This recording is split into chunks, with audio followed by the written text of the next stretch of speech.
اسی طریقے سے یاد رکھیں کہ جب مدینہ منورہ میں ایک عظیم واقعہ پیش آیا افک عائشہ کا، سیدہ عائشہ پر جب تہمت لگی رضی اللہ تعالی عنہا وارضاہا، تہمت لگانے والا عبداللہ ابن ابی تھا، لیکن چند مسلمان بھی شریک ہو گئے۔ وہ ایک مفصل قصہ ہے۔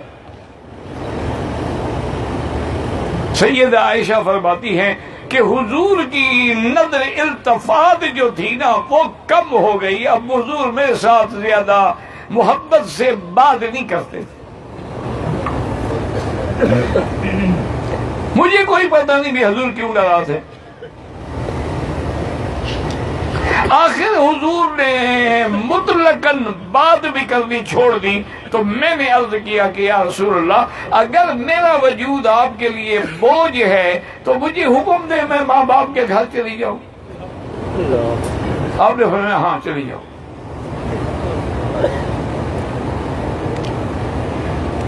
وہ فرماتی ہیں کہ میں ماں باپ کے گھر میں آ گئی، لیکن مجھے پھر بھی کوئی پتہ نہیں۔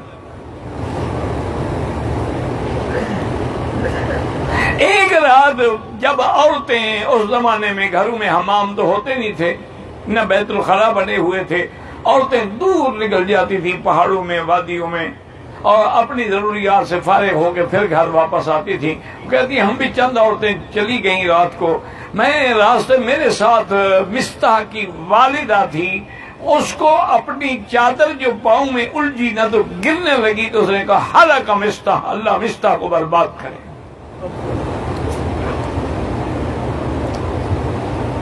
میں ناراض ہوئی، میں نے کہا یا ام مستح ما تقولین، کیا کہہ رہی ہو؟ مستح صحابی ہے اور بدری ہے، بدر میں شریک ہونے والوں میں ہے، اور تم اس کو ہلاکت کی دعا دے رہی ہو۔ اور اس نے کہا عائشہ تم بڑی بولی، تمہیں پتہ ہے؟ میں نے کہا کس بات کا؟ انہوں نے کہا ظالموں نے تم پر نعوذ باللہ نعوذ باللہ نعوذ باللہ زنا کی تہمت لگائی ہے، اور میرا بیٹا مستح بھی ان کے ساتھ شریک ہو کے تمہارے خلاف باتیں کر رہا ہے، تو میں نے اس لیے اس کو بد دعا دی ہے۔ بی بی عائشہ فرماتی ہے مجھے تو سب کچھ بھول گیا، بدن پہ لرزہ طاری ہوا، میں فوراً گھر واپس آئی۔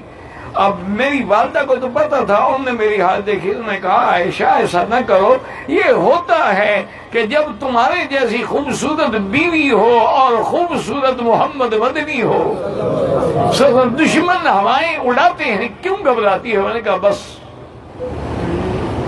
مجھے یہ امید نہیں تھی کہ زندگی میں میرے اوپر یہ بھی تہمت لگے گی۔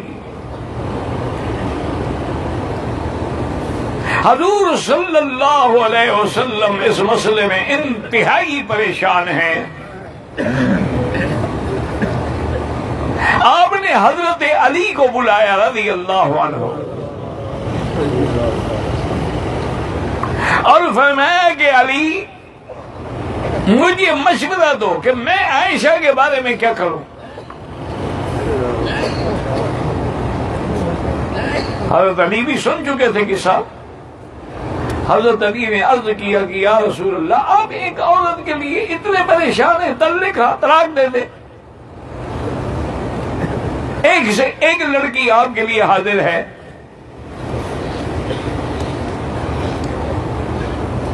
حضور نے فرمایا یہ تو کوئی مسئلے کا حل نہیں ہے نا۔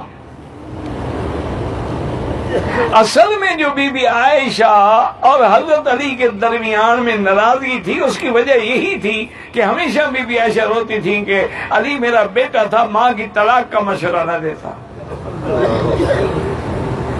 اگر حضور غصے میں مجھے طلاق دے دیتے تو میری تو دنیا و آخرت برباد ہو جاتی۔ تو دوسری بات حضرت علی نے عرض کی کہ یا رسول اللہ، ایسے معاملات میں جو گھر کی کنیز ہوتی ہے، باندی ہوتی ہے، جیسے بی بی بریرہ بی بی عائشہ کی باندی ہے، اگر اس سے تفتیش کی جائے تو بات کھل سکتی ہے، کیونکہ اس کو پتہ ہو سکتا۔ حضور نے فرمایا علی بہرحال یہ معاملہ میں تمہارے سپرد کرتا ہوں، بریرہ سے پوچھو، کسی سے پوچھو، مجھے بتاؤ کہ بات کیا، حقیقت کیا ہے۔ حضرت علی رضی اللہ تعالی عنہ نے بی بی بریرہ کو بلایا اور پوچھا ما تقولین فی عائشہ، تم عائشہ کے بارے میں کیا رائے رکھتی ہو؟ اس نے کہا حضرت علی عائشہ خالص سونا ہے، اس میں کوئی عیب نہیں، البتہ بچی ہے، چھوٹی عمر ہے، کبھی کبھی آٹا بھی گوندھ کے رکھتی ہے نا، بات بھول جاتی ہے روٹی پکانے کی تو بکری آ کے آٹا کھا جاتی، اتنی غافل ہے، ورنہ عائشہ ہر لحاظ سے پاک۔ حضرت علی نے غصے میں فرمایا کہ بریرہ بات سنو، میں مار مار کے تیری چمڑی ادھیڑ ڈالوں گا، یہ میرے مدنی پاک کی محبت اور میرے مدنی کی پریشانی کا مسئلہ ہے، جو بات ہو سچی سچی کرو۔ اس نے کہا مجھے مار ڈالو، حقیقت یہ ہے کہ بی بی عائشہ پاک ہے۔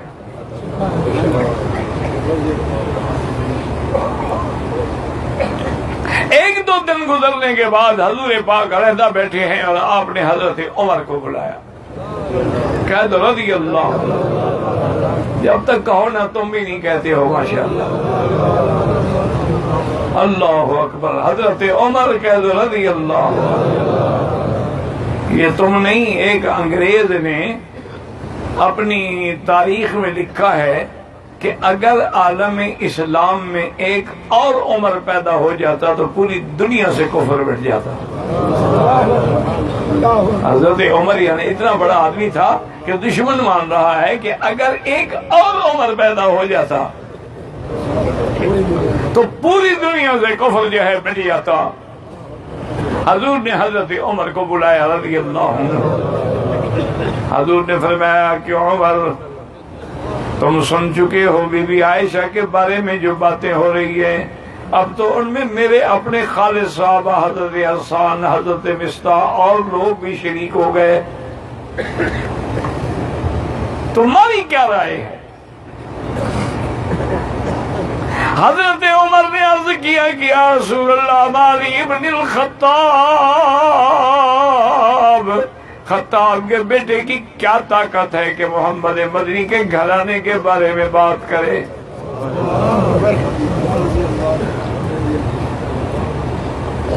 حضرت نے فرمایا عمر میں تمہیں حکم دے رہا ہوں کہ مجھے مشورہ دو، مجھے بتلاؤ کہ میں کیا کروں۔ حضرت عمر نے کہا حضور آپ کا حکم ہے تو آپ ایک بات یاد رکھیں، اگر میں آپ سے کوئی بات کہوں یا کوئی سخت لفظ میرے منہ سے نکل جائے آپ ناراض تو نہیں ہوں گے؟ حضور نے فرمایا میں ناراض نہیں ہوں گا۔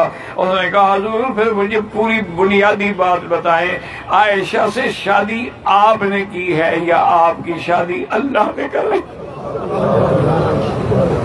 واہ عمر، کہاں تیرا دماغ پہنچا؟ انہوں نے کہا یا محمد صلی اللہ علیہ وسلم، آپ اپنے منشے سے شادی کی ہے یا حکم خداوندی ہے؟ فرمایا عمر اللہ کا حکم ہے، جبریل ایک ریشمی کپڑے میں عائشہ کی تصویر لے کے بھی میرے پاس آئے تھے اور فرمایا زوجتک فی الدنیا والآخرہ، یہ تمہاری بیوی ہوگی دنیا میں بھی اور جنت میں بھی، میں نے یہ شادی اللہ کے حکم سے کی ہے۔ حضرت عمر نے عرض کیا کہ یا رسول اللہ ہمیں اپنے بیٹوں کے لیے پاک لڑکیاں مل جاتی ہیں، وہ ہم اللہ کو اپنے نبی کے لیے پاک بیوی نہیں ملی؟ کیا کہہ رہے ہیں؟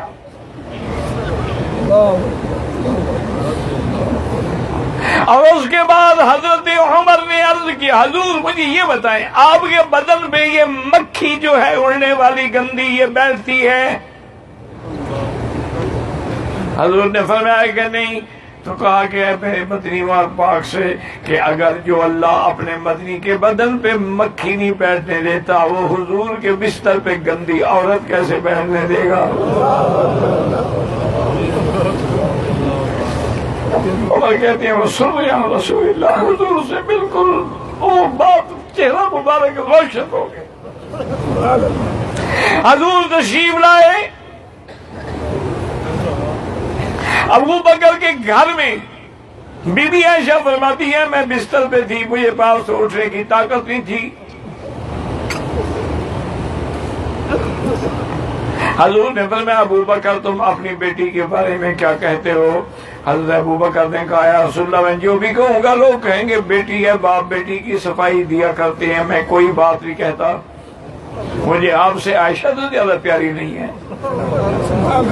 حضور نے فرمایا ام عائشہ تم بتاؤ۔ نے کہا حضور ہم نے عائشہ کو ہم قربان کر سکتے ہیں، ہم آپ کو ناراض نہیں کر سکتے، ہم کیوں صفائی دیں اپنی بیٹی کی؟ بی بی عائشہ فرماتی ہیں ابھی یہ باتیں ہو رہی تھیں کہ حضور پہ وحی اترنی شروع ہو گئی۔ فرماتی ہے میری ماں کی جان نکل گئی، میرے والد کا چہرہ سفید پڑ گیا کہ خدا جانے وحی میں کیا آتا ہے، لیکن کہتی ہے مجھے یقین تھا، مجھے اپنے اللہ پہ یقین تھا کہ اللہ عدل فرمائیں گے، میں بے گناہ ہوں، اللہ پاک میری عزت و عصمت کی حفاظت فرمائیں گے۔ آپ پر وحی اترتی رہی، جب وحی اتری تو آپ نے فرمایا ابشری عائشہ ان اللہ قد براک من فوق العرش، اللہ نے عرش سے تیری برات کا اعلان کیا ہے کہ لولا اذ سمعتموہ قلتم ما یکون لنا ان نتکلم بہذا سبحانک ھذا بہتان عظیم۔ اللہ نے صفائی دی ہے کہ عائشہ پاک ہے، اور کہتی ہے میرے والد میری والدہ کا چہرہ بھی کھل گیا، حضور کا چہرہ بھی گلاب کی طرح کھل اٹھا۔ میری اماں نے کہا قومی عائشہ فشکری رسول اللہ، عائشہ اٹھو حضور کا شکر ادا کرو۔ بی بی عائشہ کہتی ہے میں نے کہا لا اشکر رسول اللہ، میں حضور کا شکریہ نہیں کرتی، حضور نے تو 1 مہینے تک مجھ سے بات نہیں کی، میں اس خدا کا شکر ادا کروں گی جس نے میری برات کا رضی اللہ